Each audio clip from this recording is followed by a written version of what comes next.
Amazing Uttarakhand में आपका बहुत बहुत स्वागत है। और आज हम फिर से प्रेजेंट हो गए हैं उत्तराखंड की अमेजिंग चीज़ों को आप तक लाने के लिए। और आज का हमारा अमेजिंग टॉपिक है एक ऐसा राजा जिसे देवीचंद कहते हैं और इसे चंदों का तुगलक भी कहते हैं। मोहम्मद बिन तुगलक नाम के राजा के बारे में आपने अवश्य सुना होगा। ये दिल्ली सल्तनत का एक ऐसा राजा था जो अपने जीवन भर मूर्खतापूर्ण कार्यों और योजनाओं के कारण इतिहास में बहुत ज़्यादा चर्चित रहा। तो ऐसा ही एक महत्वपूर्ण राजा या मूर्ख राजा भी हमें कुमाऊं में प्राप्त होता है और ये चंदों का महत्वपूर्ण शासक देवीचंद था। देवीचंद का काल 1720 से 1726 के मध्य रहा और इतने संक्षिप्त काल में ही इसने ऐसे ऐसे मूर्खतापूर्ण कार्य और योजनाएं बनाई जिसके कारण इतिहास में यह विशेष रूप से चर्चित है। तो आज हम इसी के बारे में सीखने वाले हैं। तो जिस प्रकार से इसकी मूर्खतापूर्ण कार्य हैं उसी तरह से इसके जीवन के संबंध में या इसकी पैदाइश के संबंध में एक रोचक कहानी अवश्य प्रचलित है जिसे हमें सुनना चाहिए। तो हुआ यह है कि इसके जो पिता थे उनका नाम था जगतचंद और वो बहुत ज़्यादा एक योग्य शासक सिद्ध हुए और उन्होंने अपनी योग्यता के बल पर अपने राजकोष में 3.5 करोड़ रुपए जमा कर लिए, जो कि उस समय बहुत बड़ी राशि होती थी। तो 3.5 करोड़ की राशि जो है उनकी बढ़िया भू राजस्व व्यवस्था का परिणाम थी। और उनकी इस ख्याति को सुनकर जो है एक बार एक युवा ब्राह्मण उनके पास आया और बोला कि महाराज, मुझे अपने घर के खर्चे और अपनी पढ़ाई के लिए 10,000 रुपये चाहिए ताकि मैं निश्चिंत होकर काशी पढ़ने जा सकूं। तो राजा ने कहा तो ये तो बहुत बड़ी राशि है और अगर सब आपको मैंने ये राशि दे दी तो और भी ब्राह्मण युवा मेरे पास आ जाएंगे पढ़ाई के लिए और तब इतनी राशि देना संभव नहीं होगा।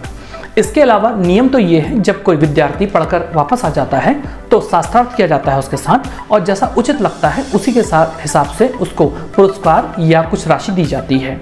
इसलिए इतनी बड़ी राशि देना संभव नहीं है।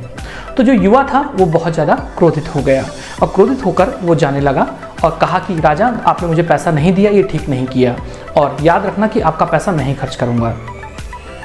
इस प्रकार वो चला गया और जाने के बाद उसने आत्महत्या कर ली और मरने से पहले उसने ईश्वर से कहा कि हे ईश्वर, मुझे अगले जन्म में इस जगतचंद के घर में ही पैदा करना ताकि मैं इसके धन को नष्ट कर सकूं।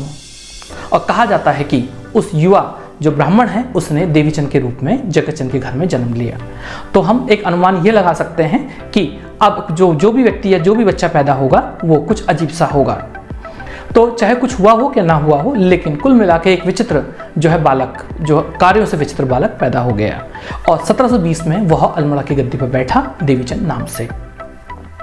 तो जो देवीचंद है उसके कार्यों की या मूर्खतापूर्ण कार्यों की फहरिस्त सूची बहुत लंबी है। तो हुआ यह था कि जब ये गद्दी पर बैठा तो ये हर वक्त चाटुकारों यानी जो बटरिंग करते हैं उनसे घिरा हुआ रहता था। तो चाटुकारों ने इसकी मूर्खतापूर्ण जो इसका व्यवहार था उससे इसके खूब ज़्यादा जो है आप कह सकते हैं सामान्य भाषा मजे लिए और इसको जो है बहुत ज़्यादा बटरिंग की। उन्होंने कहा कि राजा, आप जैसा राजा कभी पैदा नहीं हुआ और नहीं कभी होगा। आप बिल्कुल वैसे ही जैसे कि एक महान शासक विक्रमादित्य हुआ करते थे, बस एक कमी है। तो देवीचंद बोला, भी वो क्या कमी है? तो वो चाटुकार बोले कि महाराजा विक्रमादित्य के काल में कोई भी जो है दरिद्र या कर्जदार नहीं रहा। अगर आपके दरबार में भी ऐसा हो तो आप बिल्कुल वैसे ही हो जाएंगे। तो देवीचंद ने कहा कि जिन जिनको कर्जा है वो सारे के सारे लोग मुझसे पैसा ले जाएं और अपने कर्ज को उतार लें। और इस प्रकार से कई लोग जो हैं अपने बही खाते ले आए और इस कार्य में लगभग 1 करोड़ रुपए इसने खर्च कर डाला और वो सारा का सारा पैसा जो है धूर्त लोगों के पेटों में चला गया।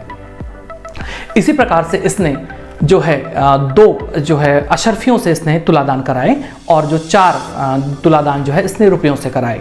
इसी प्रकार से इसने लक्ष्य होम और कोटि होम जैसे यज्ञों का भी आयोजन किया और उसमें 8-8 हज़ार अशरफियाँ इसने दान में दे डाली और इस प्रकार से दोनों हाथों से पैसा लुटाता रहा। जब ये गद्दी पर बैठा तो इसने गढ़वाल पर आक्रमण भी किया और श्रीनगर को जीतने का प्रयास किया, लेकिन ये सफल नहीं रहा। और जब वापस आया तो कुछ सोच में पड़ गया और ये सामने एक पहाड़ी जिसे आज हवाल बाग कहते हैं, तो पहाड़ी में उसने ध्यान दिया और कुछ देर बाद ये तीर धनुष लेकर वहाँ पहुँच गया। और जब तीर धनुष लेकर वहाँ पहुँचा तो लड़ाई का स्वांग करने लगा, यानी नाटक करने लगा और फिर जोर जोर से चिल्लाने लगा कि देखो मैंने श्रीनगर जीत लिया, श्रीनगर जीत लिया। तो इस प्रकार से इसने एक स्वप्न या एक खेल को वास्तविकता मान लिया। इसी प्रकार से कुछ दिनों बाद हुआ ये कि जब ये हवाल बाग के डांडे यानी कि पहाड़ी को देख रहा था तो इसने आदेश दिया सैनिकों को कि वहाँ के सारे पेड़ों को ढक दिया जाए, क्योंकि इसको लगता था कि पेड़ों को ठंड लगती होगी। और कुछ दिनों बाद फिर इसने आदेश दिया कि जितने कंगाल लोग हैं वो इन पेड़ों को लूट ले, यानी कि कोई सेंस नहीं था इसकी बातों में। इसी प्रकार से इसके मूर्खतापूर्ण कार्य बहुत ढेर सारे रहे और ये जो राजा था, जब इसके मूर्खतापूर्ण कार्य बढ़ते चले गए तो इसकी जो ख्याति है, मूर्ख ख्याति, वो बढ़ने लगी। और इसी के अंतर्गत एक बार एक मुगल राजकुमार इसके पास आया, और जब मुगल राजकुमार इसके पास आया तो उसने कहा कि हमें दिल्ली के तख्त पर अधिकार कर लेना चाहिए, और इसके लिए अगर देवीचंद अगर सहमत हो जाता है तो वह स्वयं देवीचंद की सहायता करेगा। देवीचंद ने अपने सेनापति का नाम था दाऊद खां को आदेश दिया कि दिल्ली पर आक्रमण की तैयारी करे। योजना बनाई गई और यह कहा गया कि सबसे पहले रोहिलखंड यानी कि आज के बरेली को जीता जाएगा। सेना चल पड़ी और मुगलों की ओर से अजमत खां नाम का सेनापति सेना लेकर आया, और नगीना नामक स्थान पर एक युद्ध हुआ। युद्ध में देवीचंद की सेना हार गई। साथ में उसका सेनापति जिसका नाम दाऊद खां, वो भी मुगलों के साथ जा मिला, और अब वह इस देवीचंद को गिरफ्तार करके जो है इससे काफ़ी पैसा वसूलना चाहता था, और बड़ी मुश्किल से देवीचंद जान बचाकर वापस जो है अल्मोड़ा वापस आया, और फिर से इसने अपने आप को मूर्ख साबित कर दिया। इसी प्रकार से जब ये बहुत ज़्यादा प्रसिद्ध होने लगा, या आप इसे कुख्यात होने लगा, तो डोटी यानी पश्चिमी नेपाल और गढ़वाल के राजाओं ने एक दूसरे के साथ हाथ मिला लिया इसके विरुद्ध और आक्रमण कर दिया। तो इसने डोटी के राज्य से संधि कर ली और अब खुद आक्रमण किया गढ़वाल पर, और गढ़वाल पर आक्रमण किया तो गढ़वाल की सेना जब लड़ाई लड़ रही थी तो तभी जाड़े आ गए, और जाड़े आ गए तो जाड़ों में होता क्या था कि जो पहाड़ी लोग हैं वो ठंड से बचने के लिए तराई में आ जाते हैं धूप सेकने के लिए। तो देवीचंद धूप सेकने के लिए अपनी सेना को वहीं छोड़ाया और जो है वापस जो है अल्मोड़ा आ गया, और अब वो तैयारी करने लगा काशीपुर, जिसे कोटा भी कहा जाता था मध्यकाल में। काशीपुर में इसने एक नगर बसाया था जिसका नाम था देवीपुर। तो ये वहाँ जाके धूप सेकने की तैयारी करने लगा युद्ध को छोड़ के। और होता ये था कि चाहे कुछ भी हो जाए, चाहे बिजली क्यों ना गिर जाए, लेकिन ये वहाँ पे मौज मस्ती या रण निवास में मौज मस्ती किए बिना नहीं रह पाता था। तो जब ये अल्मोड़ा से चला, इसका लश्कर चला, तो काकड़ी घाट नाम की एक जगह है, बहुत महत्वपूर्ण जगह है जिसको हम अलग से किसी एपिसोड में सीखेंगे। तो काकड़ी घाट नामक जगह पर एक साधु रहते थे, बड़े सिद्ध साधु थे जिनका नाम था हर्षदेव पुरी। तो ये वहाँ रुका, और हर्षदेव पुरी उसके गुरु थे, और वो भी गुरुजी इसको बहुत ज़्यादा प्रेम करते थे और प्यार से इसको देवबुआ कहते थे।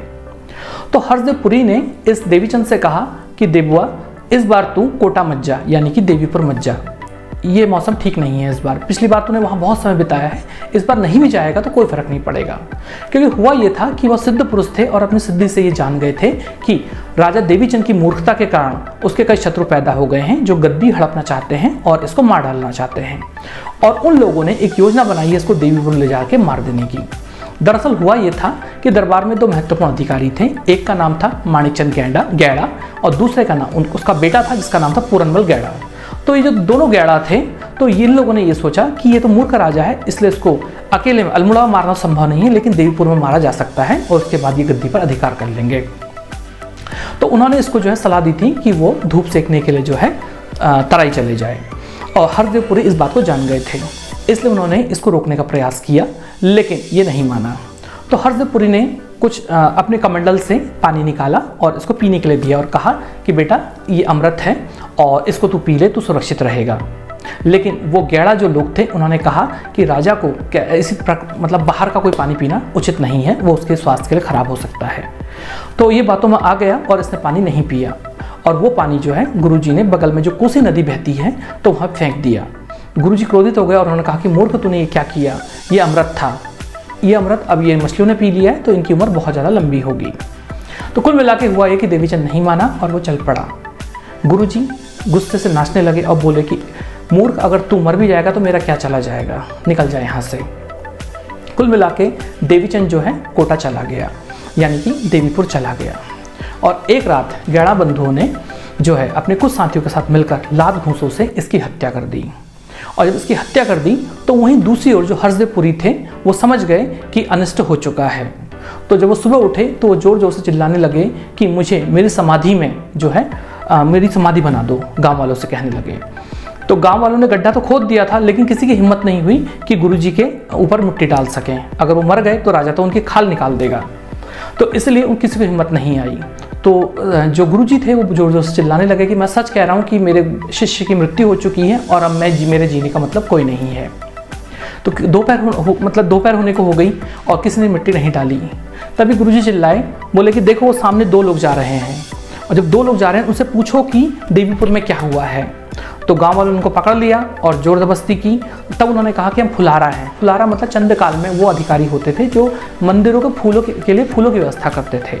तो बोले कि हम फुलारा हैं और वहाँ जो देवीपुर है वहाँ पर राजा की हत्या कर दी है और हम ये जो राजा की कटार को लेके जा रहे हैं अल्मोड़ा, ताकि राजा की रानी सती हो सके। और जब लोगों को इस बात का पुष्टि हो गई कि राजा मर गया है तो उन्होंने गुरुजी की वहाँ पे समाधि बना दी। ये समाधि आज भी है। और इस प्रकार से जो देवीचंद है उसका अध्याय समाप्त हुआ। तो अपनी मूर्खतापूर्ण कार्यों के कारण वो जीवन भर मूर्ख बना रहा और इस प्रकार से वह चंदों के तुगलक के रूप में इतिहास में प्रसिद्ध हुआ।